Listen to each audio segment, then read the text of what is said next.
independence idea come from?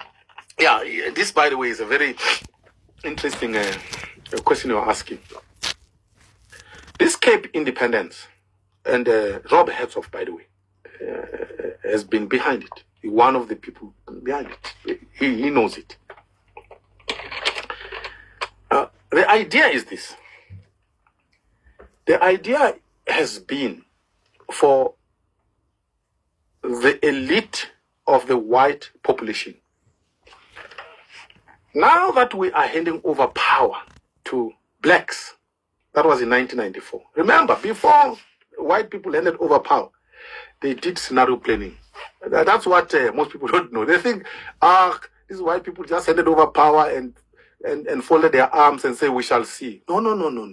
There was scenario planning. Do you want to read one of the books that will reveal a bit? Go and read a book by Gerald Lute, The Communistization of the ANC. You will find some of the scenarios there. Chap was one of the top spies at the time. One of the things, by the way, that the planners were toying with before they handed over power was that let's give these blacks power. In 25 years' time, we are going to be the majority in South Africa, we whites.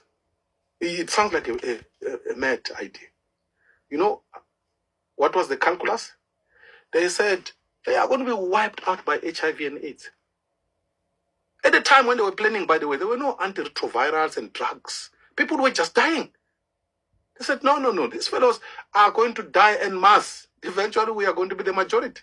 Control South Africa. It was one of the scenarios that were toyed with by the top echelons of the South African intelligence. By the way, in cabinet, as they were preparing to hand over power. But of course, they didn't foresee that science was going to make important discoveries, number one.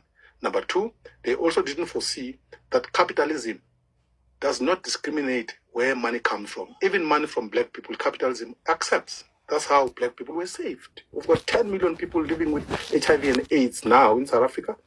If we didn't have drugs, let me tell you, black people were going to be wiped out. So, Cape independence. Second scenario was, let's demand a part of South Africa that we are going to control. Us, as white people. We can give them everything. If they just give us a part of South Africa that we are going to run and control, we'll be fine. And it will be ours.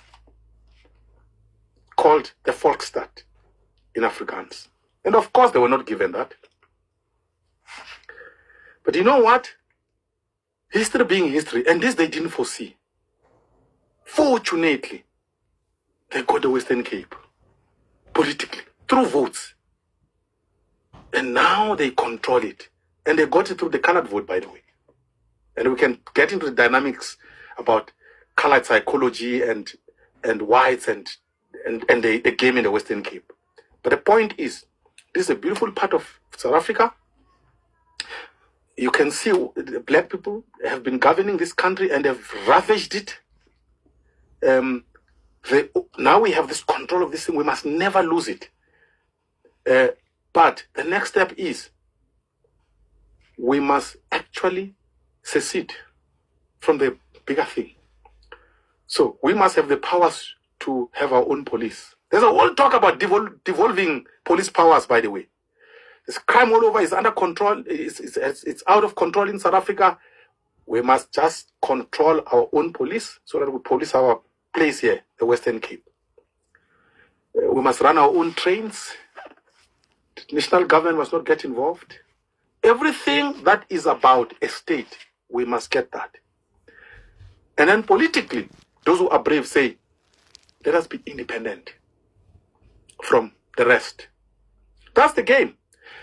And let me tell you, I've heard fellows saying we must move parliament from Cape Town to Gauteng. You make that mistake of moving parliament from Cape Town. Tell me what would link politically the Western Cape to South Africa. And if it's controlled by a party that is confident, that is running things well down there, the rest is a mess. Because the designers of South Africa, by the way, and it was Jan Smuts, was very smart, Jan Smuts. He understood that this thing we are weaving together and we call South Africa actually is not one thing. It's many parts and many people who are different. So if we want to weave it together, let's have the capital city somewhere in Gauteng. So that's the north of Vaal River. Let's have the capital city in the north, which is the former Transvaal. At the heart of this thing, which is the middle of the country, is the Free State. Let's have the judiciary as the headquarters. That's the threat. That's how South Africa was created. People have no idea how a country is created. The judiciary in Bloemfontein. There's nothing in Bloemfontein, by the way. I mean, there's nothing that justifies why you have the judiciary there.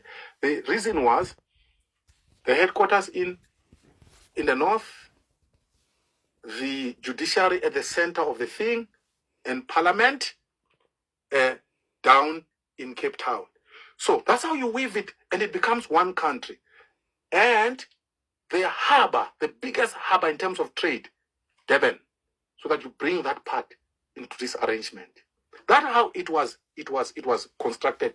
So the idiots who are calling for the parliament to be moved from Cape Town, they have no idea what they are doing. They are actually undoing South Africa. They are agents to undo South Africa. If you move parliament from Cape Town, tell me what is it that would link the rest of the country to that part of our country? The politicians will no longer go there to do what?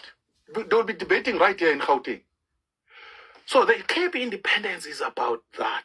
Is about a Volksstaat. This part of the country that can be controlled 150% by whites and is run along white lines by white people. Black people are not interfering. They can mess up the rest of their places, but not here in the Western Cape. It's extremely dangerous agenda. It must never be allowed. If you allow that, you don't know which other part of South Africa is going to call for that. And then the whole thing will disintegrate. South Africa is a complex country.